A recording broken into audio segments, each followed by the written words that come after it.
Assim que terminei o parto, minha mãe entrou no quarto e disse: "A família da sua irmã está a caminho e vai ficar no seu quarto." Depois disso, ela se levantou e tentou sair. Eu disse: "Para onde eu vou? Acabei de ter um bebê." Minha irmã entrou correndo e disse: "Ai, coitada de você. Deixe-me facilitar as coisas." Em seguida, ela tentou pegar o bebê de mim e disse: "Deixe que eu cuido dele." Naquele momento, meu bebê parou de chorar, e foi quando tentei gritar. Meu pai colocou a mão na minha boca e disse: "Ela só facilitou para você. Resolva isso." E sim, suas coisas estão na lixeira. Achamos que você não precisa mais delas, então recolha antes que o lixo leve. Eles começaram a rir e saíram, sem perceber que o quarto havia gravado tudo, e o que fiz com eles deixou-os pálidos.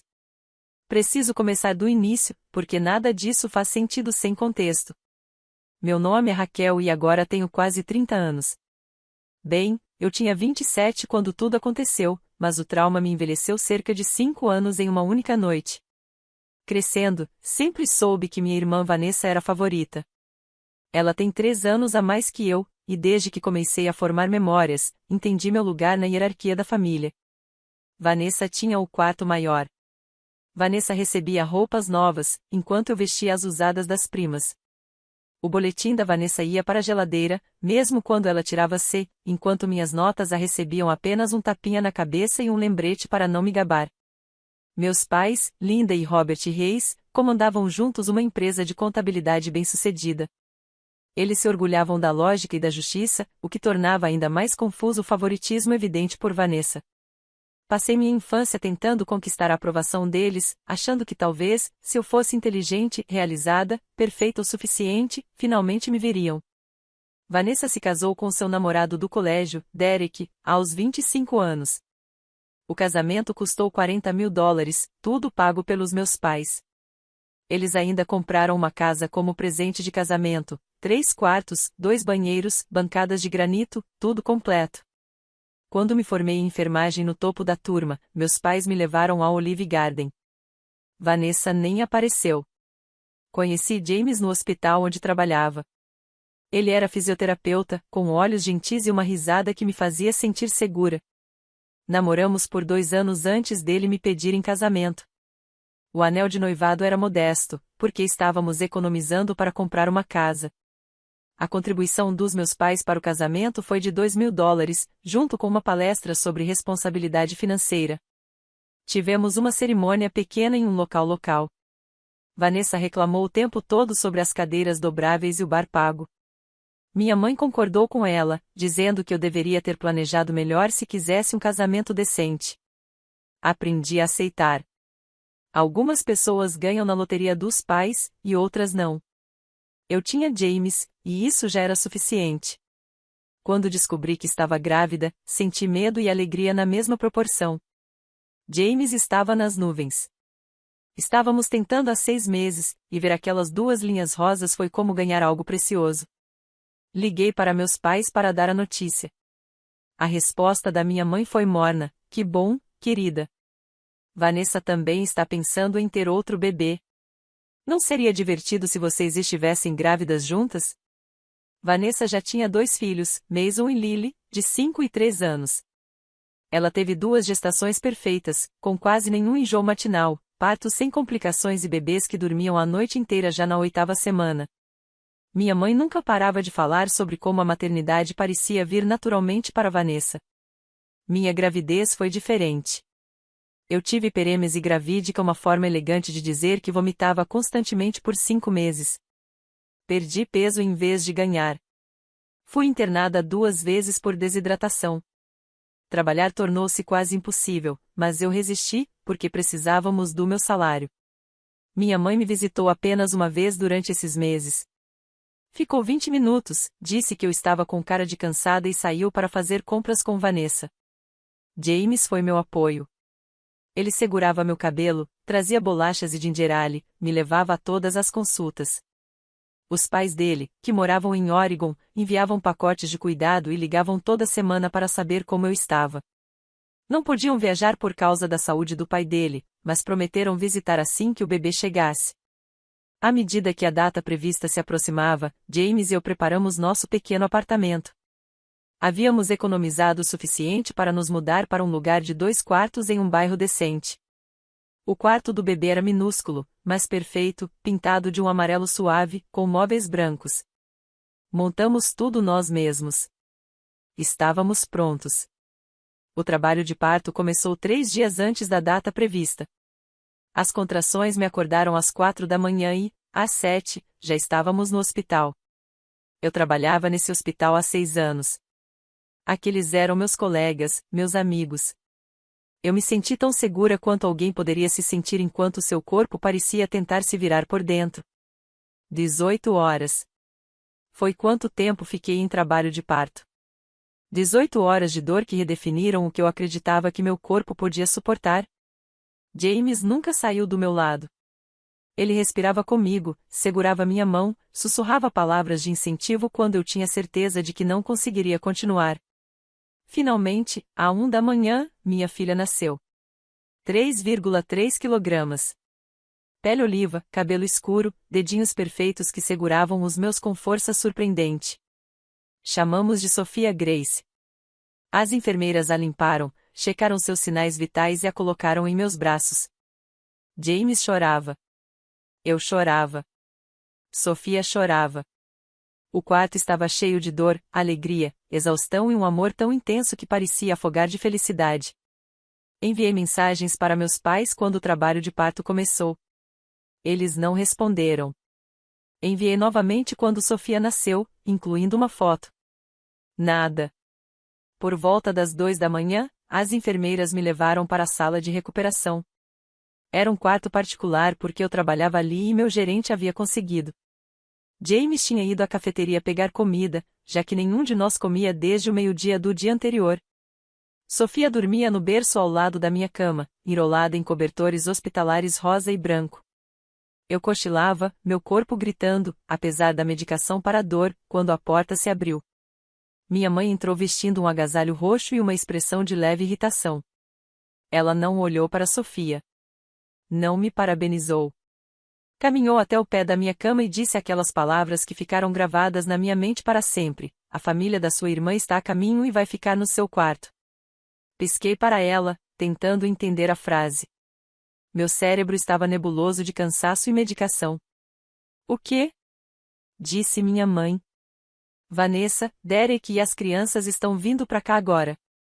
Eles vão precisar ficar no seu apartamento por alguns dias.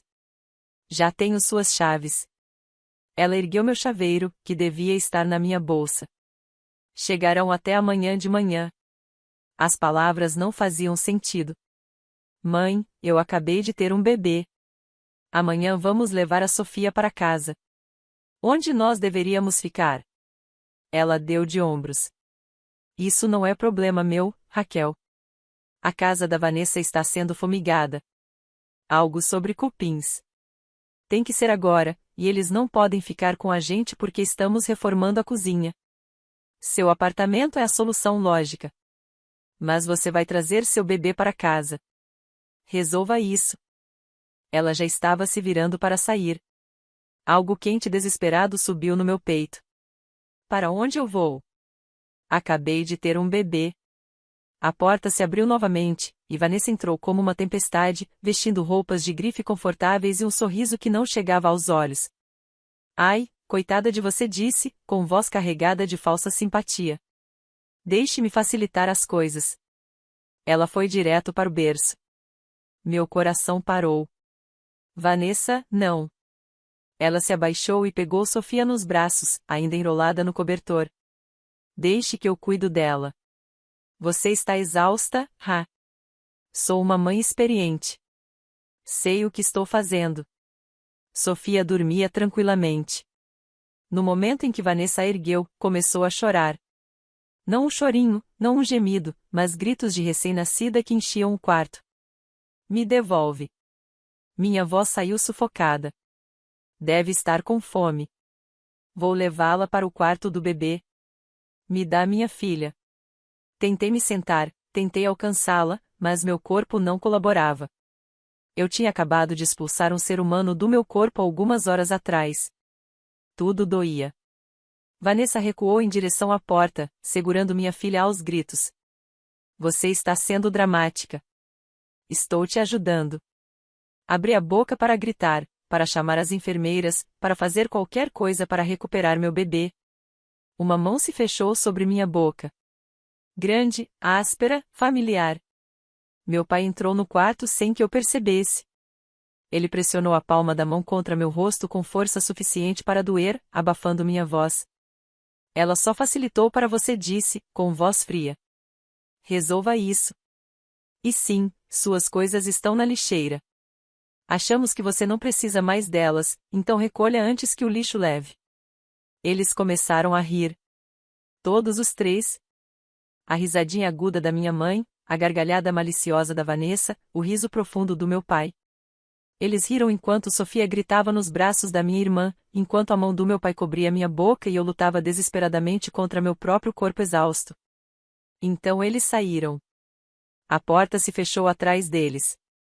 Meu pai soltou minha boca. Ouvi a risada deles desaparecer pelo corredor. Sentei ali, no silêncio repentino, tremendo. Os choros de Sofia iam se afastando, ficando cada vez mais distantes. Todos os meus instintos gritavam para eu correr atrás deles, mas eu não conseguia nem me levantar sem ajuda. A porta se abriu. Quase solucei de alívio, pensando que era James voltando. Mas era Sarah, uma das enfermeiras da noite. Raquel, ouvi você chorar. Está tudo bem? Levaram minha filha. Gaguejei. Minha irmã pegou a Sofia. Levaram meu bebê. O rosto de Sarah mudou de preocupação para alarme. O quê? Quem? Minha família. Minha irmã a pegou. As palavras saíam confusas. Sarah apertou o botão de chamada e começou a falar rapidamente.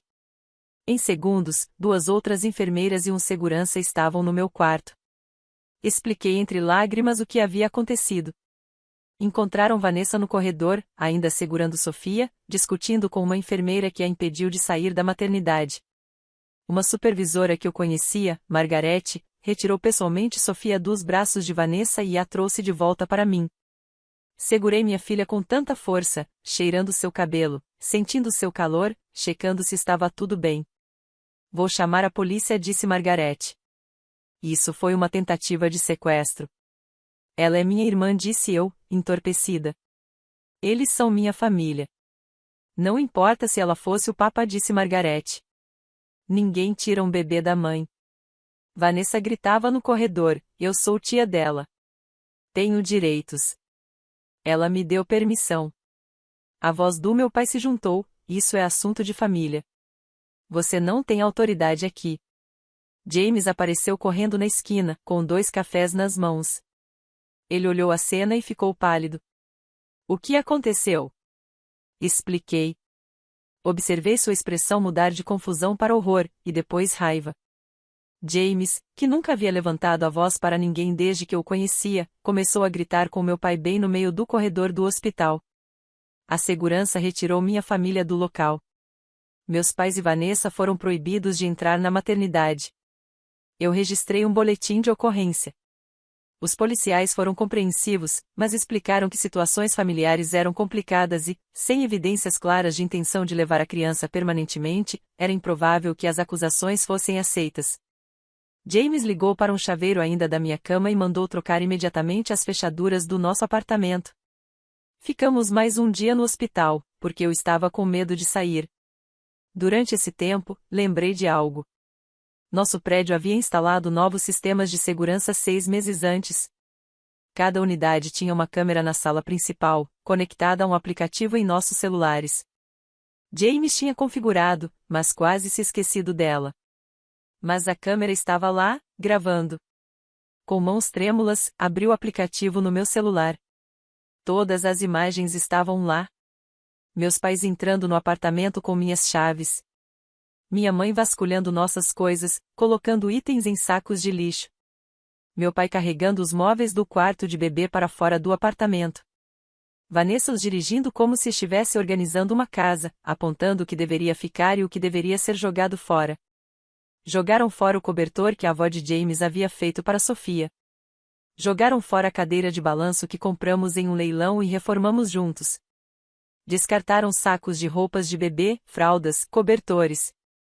Colocaram as próprias malas no nosso quarto, os brinquedos dos filhos no quarto de bebê, e montaram os laptops na nossa mesa da cozinha. O áudio estava claro.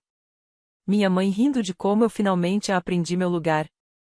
Meu pai brincando que não teríamos dinheiro para pagar um advogado para enfrentá-los.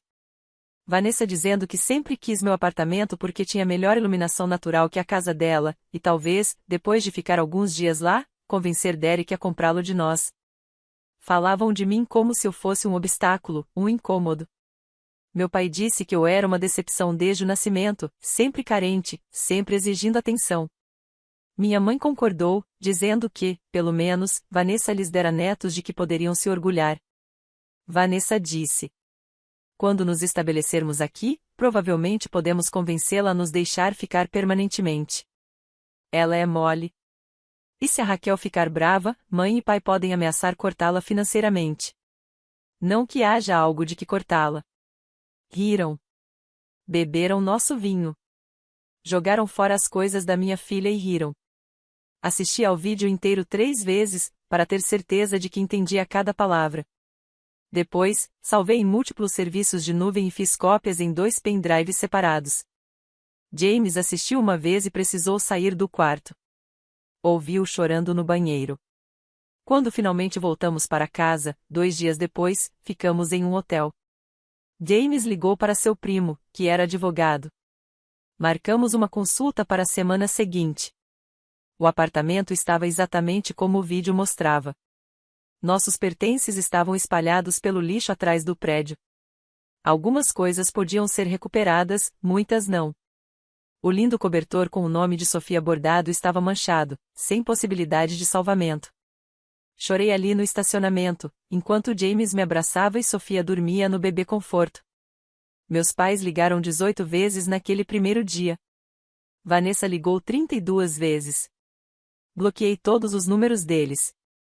Eles apareceram no hotel, mas havíamos feito o registro com o nome de solteira da mãe de James. Não conseguiram nos encontrar. A advogada, Michelle Shen, era especialista em direito de família. Ela assistiu ao vídeo com uma expressão cada vez mais grave. Isso é claro e direto, disse. Arrombamento, destruição de propriedade, conspiração para sequestro, baseado no que aconteceu no hospital. Posso trabalhar com isso. Não quero dinheiro, disse eu. Quero que nos deixem em paz para sempre. Podemos conseguir dinheiro para você em uma ordem de restrição, disse Michelle. Confie em mim, você vai querer ambos. Michelle explicou a estratégia legal com cuidado. Iríamos processar tanto criminalmente quanto civilmente. O caso criminal estabeleceria a gravidade das ações deles, enquanto o civil nos compensaria pelos danos e pelo sofrimento emocional. Ela me alertou que seria feio. Casos de direito de família sempre são, mas este tinha potencial de ser particularmente desagradável, dado os recursos dos meus pais e sua clara disposição em manipular situações. Eles vão tentar destruir sua credibilidade, disse Michelle. Vão cavar todos os erros que você já cometeu, todas as discussões que já teve, cada momento menos que perfeito da sua vida. Você está preparada para isso? Olhei para Sofia, dormindo no bebê conforto ao meu lado. Sim. A primeira semana depois da reunião com Michelle foi dedicada a reunir provas. Documentamos tudo o que havíamos perdido no apartamento. James tirou centenas de fotos dos itens destruídos no lixo. Eu escrevi uma linha do tempo detalhada de cada episódio de favoritismo e maus-tratos que conseguia lembrar, desde a minha infância até os dias atuais. Foi terapêutico de certa forma, finalmente colocando em palavras experiências que passei anos minimizando. O primeiro movimento dos meus pais foi aparecer no meu local de trabalho. Eles não conseguiam descobrir onde eu morava, mas sabiam em qual hospital eu trabalhava. Eu tinha tirado 6 semanas de licença maternidade, mas eles foram mesmo assim, exigindo que a recepção dissesse quando eu voltaria. A segurança do hospital os retirou do local. Minha gerente, Patrícia, me ligou em casa para avisar. Eu marquei os nomes deles no nosso sistema. Se voltarem, chamaremos a polícia imediatamente. Como você está, Raquel? Já estive melhor, admiti. Tire as 12 semanas completas se precisar. Seu trabalho estará aqui quando você estiver pronta. Essa gentileza da minha gerente, alguém que não tinha obrigação de me apoiar além das políticas de emprego padrão, me fez chorar mais do que qualquer coisa que minha família tivesse feito. Mostrou-me o que cuidado de verdade significava. Enquanto isso, Vanessa iniciou uma campanha nas redes sociais. Postava longos textos sobre como eu havia abandonado a família, como havia exagerado por causa de um simples mal-entendido, como estava mantendo Sofia longe de seus amorosos avós, tias e tios. Ela se pintava como a vítima, a irmã mais velha preocupada tentando desesperadamente ajudar a ingrata irmã mais nova. Os comentários ficaram divididos. Alguns amigos dela, que só conheciam a persona pública cuidadosamente construída, a apoiaram. Outros, incluindo algumas pessoas do ensino médio que lembravam como ela me tratava, a criticaram. Uma ex-colega de classe, Beth Morrison, escreveu um comentário longo detalhando um episódio da 9ª série, quando Vanessa havia destruído propositalmente meu projeto de feira de ciências na noite anterior à entrega porque eu estava recebendo mais atenção que ela. Vanessa deletou o comentário e bloqueou Beth, mas não antes de Beth fazer uma captura de tela e me enviar diretamente. Achei que você precisava ver isso, dizia a mensagem. Sempre soube que sua irmã era cruel. Sinto muito por nunca ter dito nada na época. Eu encaminhei para Michelle. Cada prova ajudava a estabelecer o padrão de comportamento. Meus pais adotaram uma abordagem diferente. Enviaram cartas, longas e detalhadas, sobre como estavam magoados, como a família deveria perdoar e esquecer, como eu estava destruindo o legado da família Reis. Meu pai escreveu sobre seu próprio pai, sobre como tinham desentendimentos, mas sempre resolviam. Minha mãe escreveu sobre sacrifício, dever e honra aos pais.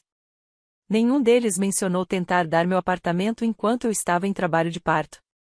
Nenhum mencionou Vanessa tentando levar meu recém-nascido.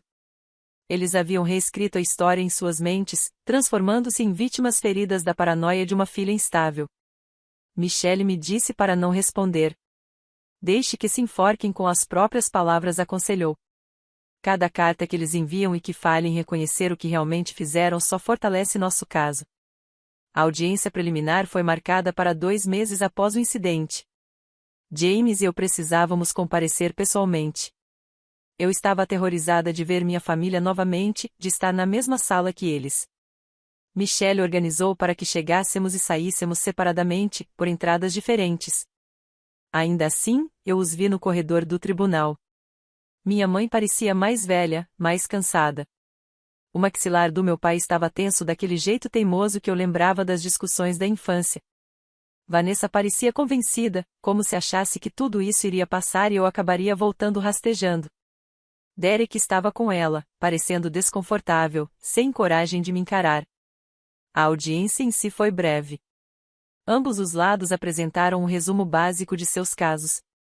O advogado dos meus pais, um homem bem vestido chamado Gregory Winters, tentou caracterizar o incidente do apartamento como um mal-entendido familiar. Ele alegou que meus pais acreditavam genuinamente que eu havia concordado em deixar a família de Vanessa ficar lá. Michelle se levantou com um tablet e exibiu um clipe de 30 segundos do vídeo do apartamento. Apenas a parte em que minha mãe dizia, ela finalmente aprenderá seu lugar. A expressão da juíza Valerie Patterson tornou-se rígida como pedra. O conselho se aproximou do banco. Houve uma conversa em voz baixa que não consegui ouvir. Quando os advogados voltaram aos seus lugares, Gregory Winters parecia menos confiante. Vamos nos reunir novamente em 6 semanas para a audiência completa, disse a juíza Patterson. Enquanto isso, concedo uma ordem de restrição temporária. Senhor e senhora Reis e senhorita Vanessa Morrison, vocês não devem ter qualquer contato com a autora ou sua família.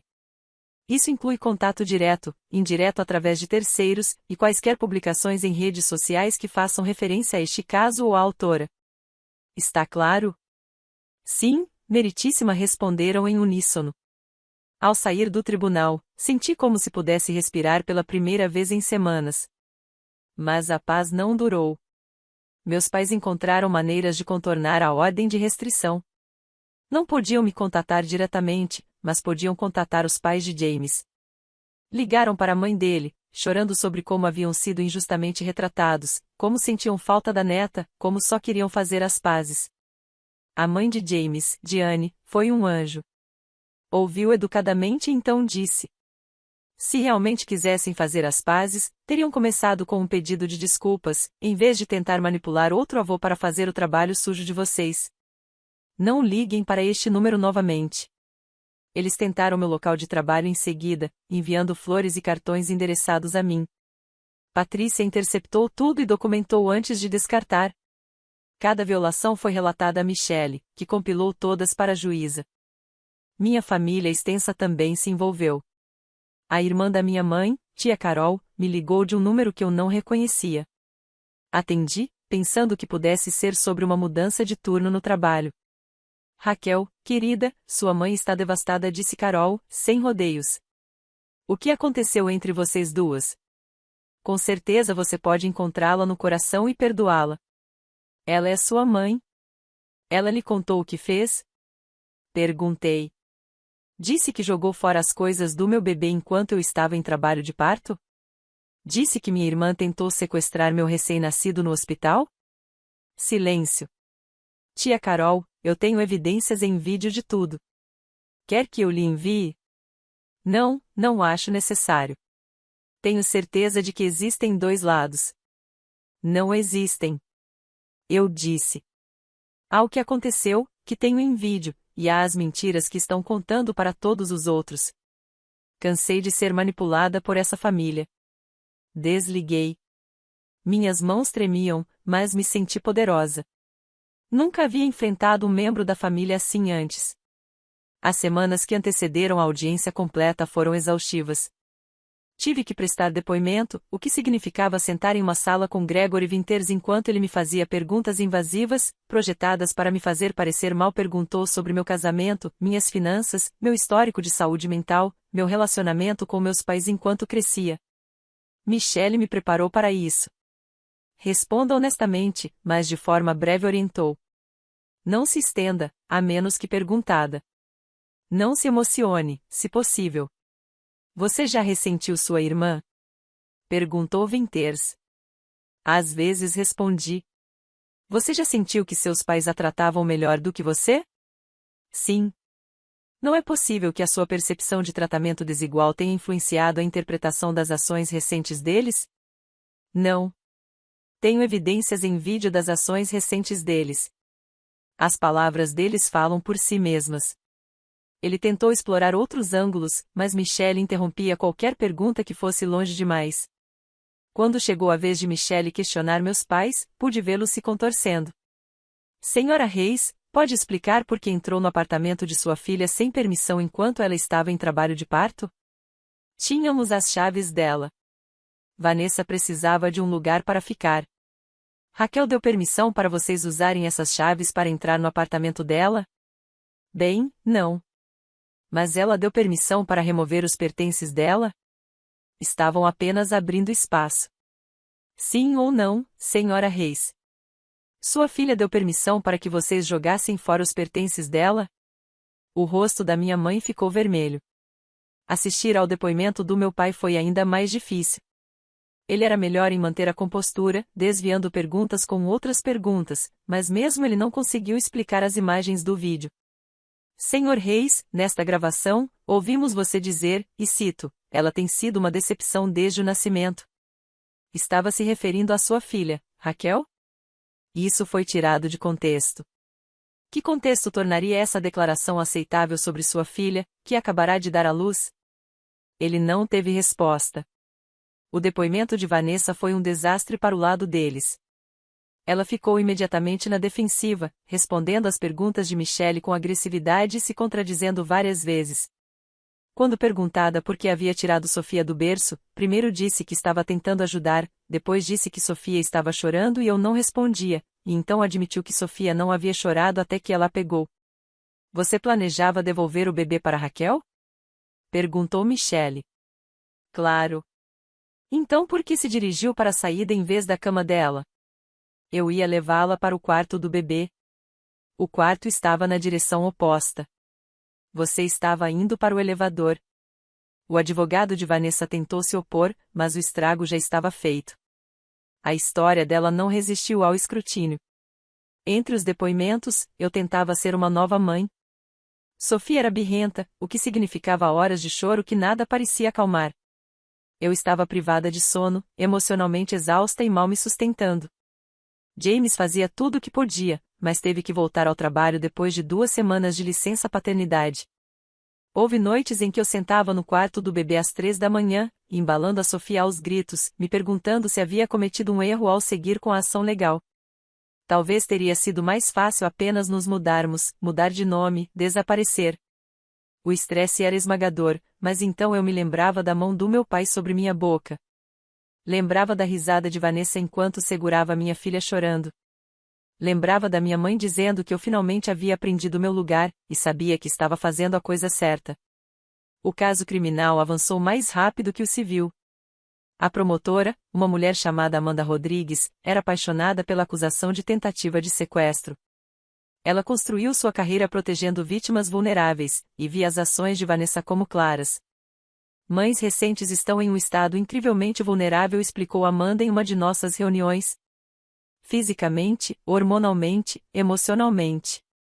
O que sua irmã fez não foi apenas ilegal, foi predatório. Ela sabia que você não poderia reagir efetivamente naquele momento. O julgamento criminal de Vanessa aconteceu 4 meses após o incidente. Eu tive que testemunhar, o que significava encará-la no tribunal. Ela me olhou durante todo o tempo em que estive na tribuna, com uma expressão fria e odiosa. Isso deveria me assustar, mas, em vez disso, me deixou com raiva. Como ousava me olhar como se eu fosse a vilã desta história? Eu contei a verdade de forma clara e calma. Descrevi o trabalho de parto, o cansaço, o momento em que ela pegou Sofia. O júri assistiu às imagens da segurança do hospital, mostrando Vanessa tentando sair da maternidade com meu bebê. Eles ouviram o depoimento da enfermeira sobre como Vanessa havia argumentado que tinha o direito de levar a sobrinha. A defesa tentou alegar que Vanessa acreditava genuinamente que estava ajudando, que situações pós-parto eram confusas e que as emoções estavam à flor da pele. Mas várias testemunhas confirmaram que Vanessa estava calma e deliberada, não confusa ou em pânico. O júri deliberou por 3 horas antes de considerá-la culpada de colocar uma criança em perigo, um crime de menor potencial ofensivo. A acusação original de sequestro não prosperou porque ela não havia saído do hospital, mas a condenação ainda foi significativa. A audiência de sentença de Vanessa aconteceu 2 semanas depois. Ela estava diante da juíza, pequena e zangada, nada parecida com a irmã confiante que me intimidou a vida inteira. Senhora Morrison, você violou um dos laços mais sagrados, o de uma mãe com seu recém-nascido. Você explorou a vulnerabilidade física de sua irmã para seus próprios interesses. Embora eu não possa impor a pena que considero adequada para este crime, devido ao acordo de confissão, quero que compreenda a gravidade de suas ações. Vanessa recebeu 2 anos de liberdade condicional, 200 horas de serviço comunitário e foi obrigada a participar de aulas de parentalidade, o que todos no tribunal reconheceram como um insulto. Ela também foi condenada a pagar $5.000 em restituição e custos judiciais. Chorou durante toda a sentença, mas não acho que tenha sido por remorso, chorou porque foi humilhada publicamente e responsabilizada pela primeira vez na vida. O julgamento criminal dos meus pais foi menor, menos traumático. Eles se declararam não contestantes nas acusações de arrombamento em troca de sentenças reduzidas. Meu pai recebeu 6 meses de prisão domiciliar com tornozeleira eletrônica. Minha mãe, 300 horas de serviço comunitário. Ambos tiveram que pagar multas e custas judiciais. O julgamento civil foi a batalha final. Era ali que estava o dinheiro real em jogo, e meus pais lutaram ferozmente. Contrataram peritos para avaliar os danos e tentar argumentar que a maior parte dos itens destruídos não tinha valor. Trouxeram um psicólogo que nunca me conheceu para sugerir que eu poderia estar exagerando meu sofrimento emocional em busca de ganho financeiro. Michelle desmontou cada argumento. Tinha recibos da maioria das compras que fizemos para Sofia. Tinha depoimento da avó de James sobre o cobertor artesanal, incluindo fotos e declarações sobre as horas de trabalho envolvidas. Tinha meus registros médicos mostrando que fui prescrita a medicação anti-ansiedade após o incidente. Tinha o depoimento da minha terapeuta, que comecei a ver para processar o trauma. O júri nos concedeu $48.000. Não era uma fortuna, mas era suficiente para fazer diferença. Suficiente para dar entrada na nossa casa. Suficiente para cobrir nossos honorários legais e ainda sobrar algo. Suficiente para provar que ações têm consequências. Quando o veredicto foi lido, vi o rosto do meu pai ficar pálido. Ele achava que seu dinheiro e sua reputação o protegeriam. Não protegeram. A audiência para a ordem de restrição foi a última etapa. Essa era mais simples. Precisávamos apenas provar que minha família representava uma ameaça contínua à nossa segurança e tranquilidade. Considerando as condenações criminais, as provas em vídeo e as tentativas documentadas de burlar a ordem de restrição temporária, a juíza Patterson nos concedeu uma ordem de 5 anos sem hesitar. Se os réus violarem esta ordem, disse, olhando diretamente para meus pais e Vanessa, serão imediatamente presos e detidos. Sugiro fortemente que levem isso a sério. Saímos daquele tribunal pela última vez de cabeça erguida. James carregava Sofia, que agora tinha 6 meses e estava fascinada com tudo ao seu redor. Ela não fazia ideia de que as pessoas sentadas atrás de nós naquele tribunal tinham tentado destruir sua família antes mesmo de ela completar um dia de vida. O processo durou 6 meses no total, 6 meses de depoimentos, audiências, tentativas de mediação. Meus pais contrataram um advogado que tentou me pintar como uma nova mãe instável, com delírios pós-parto. Isso desmoronou quando apresentamos as imagens em vídeo, os relatórios do hospital e os depoimentos de 4 enfermeiras que presenciaram a tentativa de sequestro. O advogado de Vanessa tentou argumentar que ela apenas estava tentando ajudar, que famílias se ajudam. A promotora apontou que tirar fisicamente um recém-nascido de um hospital sem consentimento dos pais não é ajuda, é sequestro qualificado. O advogado do meu pai alegou que a entrada no apartamento era legal porque eles tinham minhas chaves. Michelle mostrou mensagens de texto provando que eu nunca havia dado permissão, além do vídeo em que eles discutiam como iriam mentir para mim sobre isso. No final, consegui uma ordem de restrição de 5 anos contra os 3. Eles deveriam se manter a 150 metros de distância de mim, de James, de Sofia, de nossa casa e do meu trabalho. Foram obrigados a pagar $48 mil em danos, cobrindo os bens destruídos, honorários legais e sofrimento emocional. As acusações criminais foram mais complicadas. Vanessa foi acusada de tentativa de sequestro, mas se declarou culpada de colocar uma criança em perigo, recebendo liberdade condicional e aulas de parentalidade, o que, de certa forma, era irônico. Meus pais foram acusados de arrombamento e destruição de propriedade. Meu pai recebeu 6 meses de prisão domiciliar. Minha mãe, serviço comunitário. Nenhum deles se desculpou. O dinheiro do acordo permitiu que James e eu dessemos entrada em uma pequena casa em outra cidade. Transferi-me para um hospital a 40 minutos de distância. Mudamos nossos números de telefone e tornamos todas as redes sociais privadas. Isso foi quase 2 anos atrás. Sofia agora tem 2 anos. É brilhante, engraçada e tem os olhos gentis do James. Ela nunca conhecerá meus pais. Nunca brincará com os primos. Às vezes isso me deixa triste, mas na maior parte do tempo me sinto grata por poder protegê-la do tipo de toxicidade com que cresci. Os pais de James a visitam a cada poucos meses. São avós maravilhosos, do tipo que se abaixam no chão para brincar, lembram de seus livros favoritos, ligam só para ouvir sua voz no viva voz. Sofia os chama de Grammy e Pop. Quando fala deles, seu rosto inteiro se ilumina. Recebi uma mensagem do marido de Vanessa, Derek, no ano passado. Ele disse que estava pedindo o divórcio e queria que eu soubesse que não sabia sobre a situação do apartamento até semanas depois. Disse que Vanessa lhe contou que teríamos oferecido a casa para eles ficarem e que ele acreditou nela. Pediu desculpas e perguntou se Sofia poderia conhecer Mason e Lily algum dia, sob supervisão. Eu disse que pensaria sobre isso. Ainda estou pensando. Meus pais enviaram um cartão no 2º aniversário de Sofia. Sem remetente. Dentro, uma mensagem genérica de feliz aniversário e uma nota dizendo que me perdoavam por ter exagerado e estavam prontos para se reconciliar quando eu estivesse pronta para pedir desculpas. Eu o queimei na lareira. Às vezes, as pessoas perguntam por que não tento consertar as coisas com minha família. Dizem que a vida é curta, que famílias devem ficar juntas, que posso me arrepender um dia. Eu mostro o vídeo. Conto sobre o hospital. Explico que algumas pontes precisam queimar para que você esteja segura do outro lado do rio. A parte mais difícil não foi a batalha legal, o dinheiro ou a perda da minha família. A parte mais difícil foi aceitar que as pessoas que deveriam me proteger eram aquelas de quem eu precisava de proteção. A parte mais difícil foi lamentar pais que eu nunca tive, enquanto celebrava a família que construí sozinha. Mas eu consegui. Sobrevivi. Ainda estou sobrevivendo. Meu nome é Raquel Reis. Tenho 28 anos e finalmente sou livre. A câmera do quarto do hospital registrou tudo o que eu precisava para provar a minha verdade. O que fiz com aquelas imagens os deixou pálidos. Quando a polícia apareceu na porta deles, quando os advogados apresentaram as provas no tribunal, quando o juiz viu suas próprias palavras os condenarem, eles acharam que eu era fraca. Achavam que eu sempre seria a filha que engolia a dor e não pedia nada. Eles estavam enganados. Todas as noites, verifico Sofia antes de dormir.